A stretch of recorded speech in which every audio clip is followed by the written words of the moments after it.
अस्सलाम वालेकुम। ये जबल उहद पहाड़ की वो हिस्सा है, वो घाटी है जहाँ आप सल्लल्लाहु अलैहि वसल्लम ने सहाबा कराम को खड़ा किया था पहरे के लिए। और सहाबा कराम ये समझ कर कि जंग ख़त्म हो गई है, यहाँ से हट गए थे और कुफ़ार ने अचानक से हमला कर दिया था। ये वो जगह है।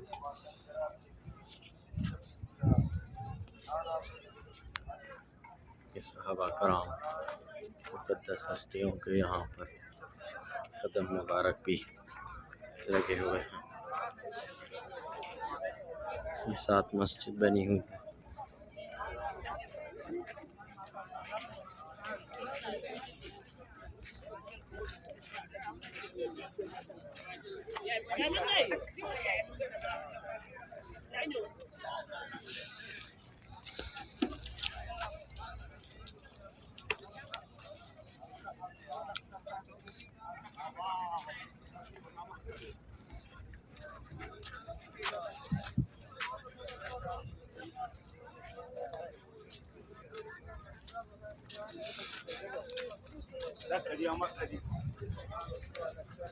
माशाअल्लाह जी, ये देखें जी, बहुत से लोग यहाँ पे आए हुए हैं ज़ियारत करने के लिए।